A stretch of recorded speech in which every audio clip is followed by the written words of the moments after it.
What's happening, financial coaches? It's Pete here. I want to drop a nasty truth bomb on you. And I am actually going to insult you here because I think a lot of people that are around us as financial coaches, have a lot of thoughts. I have talked to a lot of people who have, told me that, man, I didn't think you could actually be a financial coach, Pete, when you told me that you were starting out here. And, over the years, I've kind of written down and pulled out of my memory some of the things that people have told me as I've kind of gotten past some certain milestones that they've said, things over drinks like, I can't believe you're still doing it. I never thought you would. Or to be honest, I didn't think you had the skill set to do X or Y or sales or financial, right? So I'm going to share some of these with you because I wrote a bunch of these down. And the reality is that if you're doing financial coaching, there's a lot in financial coaching that looks and feels and smells and tastes and walks like life coaching or any other coaching. And a lot of people, when they hear that you are doing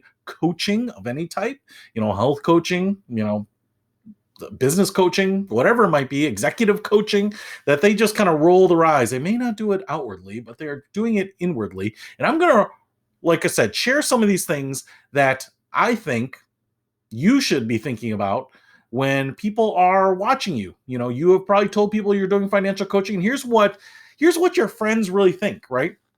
So first of all, everyone thinks you're going to fail. This is something I heard all the time is, well, I can't believe you actually made a go of it, because I was for sure convinced that you were going to fail, that this was a fad, that you were just looking for something to tell people that you were doing. The other thing is that you don't have an alternative, that you're doing this because you're at your wit's end, that you have applied for jobs, that there is nothing else out there, and that you are not doing this because you chose to do this, that this is your calling, that this is something you're meant to do. You are doing this because everything else has been blocked off for you. You have been blocked off from getting that good job or that role that you wanted or the job that really actually could benefit from your degree or whatever it might be, right? That you've been in these lower end jobs and that this is a way to give you the title that you've always wanted. Now you're CEO of a company as opposed to that entry level position or that hourly position.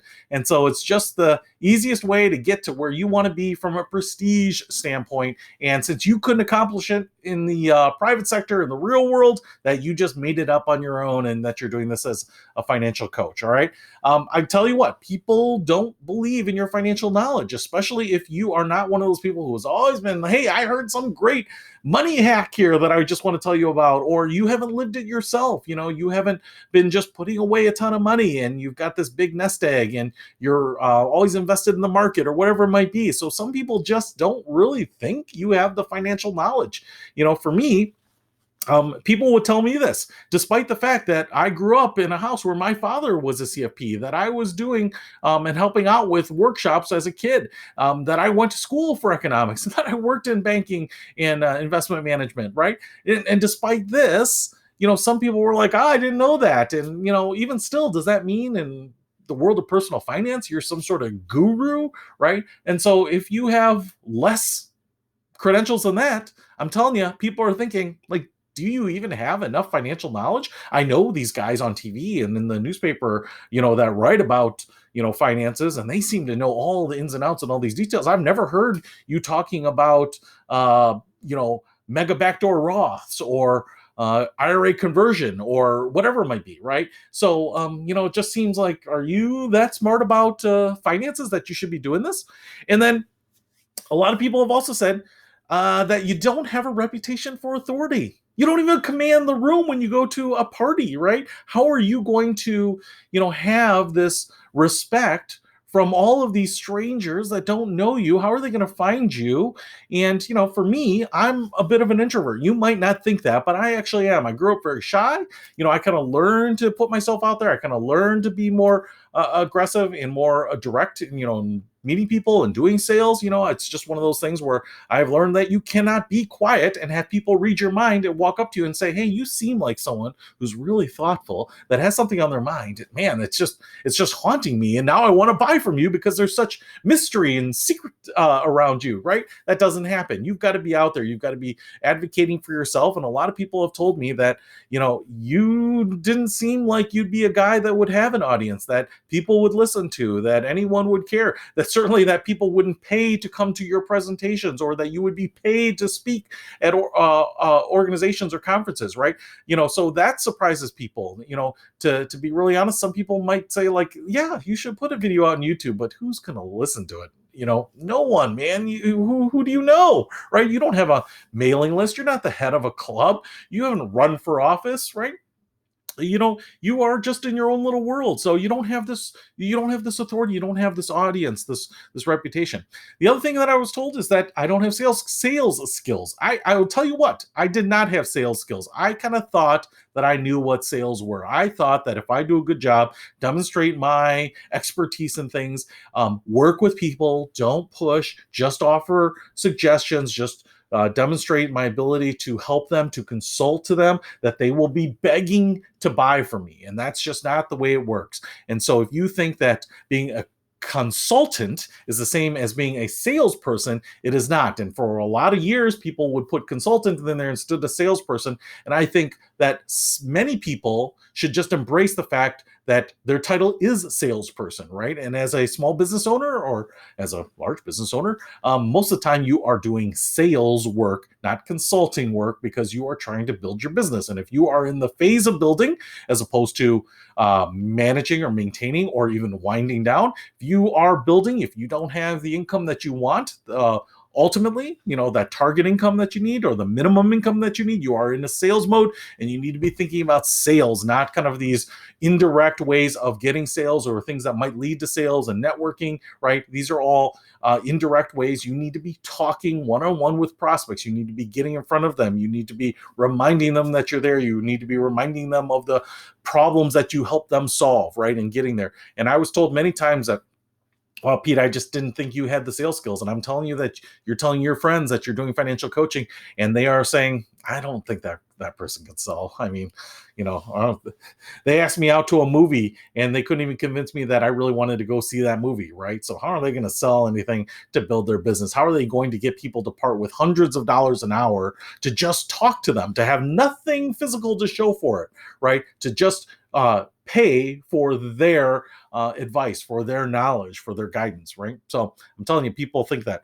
The other thing that people used to tell me is that I was sure you would be looking for a job, that you would be constantly searching the web. You'd be on Indeed.com. You'd put your resume out on LinkedIn. You'd be networking, because I was sure that you would not have income. And 6 months from now, 8 months, 9 months, whatever it might be, a year from now, you were going to tell me that you had found a job, that you just started something new. Oh, you were going to still do financial coaching on the side, but that was going to be less and less and less. And to be really honest, you probably didn't have much financial coaching to begin with. So winding coaching down or managing the clients you had on the side was going to be very easy, because at most it was a side gig to begin with. And so I was positive you were going to tell me sometime over drinks, over dinner, oh, you just started a new job. And I was going to act so surprised, but I knew that you were starting a new job. So I'm just telling you that you were telling people that you are doing financial coaching, that you're starting up this business, that you really think that this is, what you want to do for the rest of your life. And in their mind, they are saying, I know that they're going to tell me about this full-time job that they started, and it's going to be, it's going to be sold as it was great benefits. It was something right in my wheelhouse. It was just a company that I wanted to be with. They recruited me hard. There's going to be all sorts of excuses and justification why you left this business that you were building, and it was going great. And they know that it was not. They know that you are going to be looking for a job because this business that you think you're building is going to implode, and you are going to have to find income from somewhere else.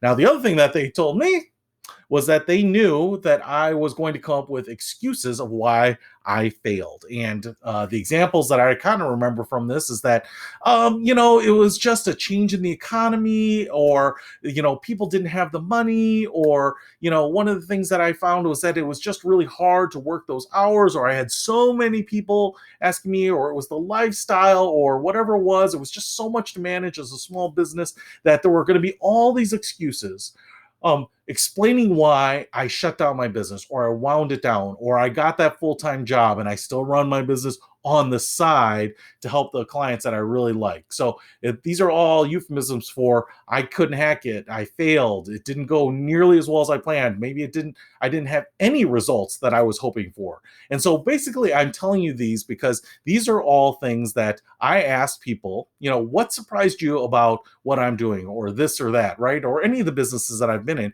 And these are things that people told me. They were sure I was going to fail. They knew that I was doing it because I didn't have anything else, any other alternatives at that time. I didn't have any other options. They didn't believe in my knowledge or my expertise for that business. They didn't believe that I had a reputation for authority, that I was going to be any type of leader in this industry. They didn't believe in my sales skills to get this launched. In fact, many people told me that they trusted that I was going to have the knowledge to be able to build the infrastructure, right, the operation, the logistics of the business, but not sell the products that I wanted to sell. And that they knew that I'd be looking for a job soon, that they knew that I actually might be reaching out to them. Hey, just curious, are there any opportunities at your company? And that they knew that I was going to have all these excuses lined up so that when I moved on to that other job or wound down the business, that it wasn't my fault, that everything was going swimmingly, that it was a hard decision, that I had to make to kind of leave this growing budding business that I had. And so I'm just telling you that my friends told me this, despite all despite the fact that I had many advantages, many more advantages than many of the other people that are listening to this, many of the financial coaches who go into this, who are going to be successful, who can make it work. And yet so many people were betting against me on this, and for very, very good reasons, I think. So what I'm telling you here is not to beat you up on this, but what I'm telling you here is that if you think that everyone is assuming that you're going to be successful in this, I would say that in reality, most people probably know down deep inside that this isn't going to work out. And if you want to prove them wrong, you need to work with a chip on your shoulder. You need to be working harder, pushing harder, working longer, putting in the hours, being more creative, reaching out to people, being vulnerable, creating content, whatever it is that you need to do, right? Whatever it is that you need to kind of do to push you out of your comfort zone, to do the things that you don't want to do, but are going to lead to results for your business, then you should do that, because I'm telling you, whether they're actively rooting against you, people are just making the assumption that you're going to fail in a big visible way, that you're going to have to admit sometime that you're going to be eating crow at some point in the future. And they knew it all along. So work with a chip on your shoulder, get stuff done, push hard. The struggle is real, and many people are going to wash out within a few months of this business, and most financial coaches will be out of this business within a year or a year and a half. And if you want to be in the very, very small minority of people that succeed in this, that prove people wrong, then you have to be doing the stuff, right now that might be hard. Right now, the hours need to be put in, the effort needs to be put in. So do that. Hopefully that works. Hopefully you will be successful in this, but just remember, maybe it's motivation for you. Maybe it's just, motivation to show people that they are wrong about your capability, that you are more impressive, and that you are more successful than they even expected, then to keep going, keep pushing forward and make things happen. So hopefully that helps. I'll see you later.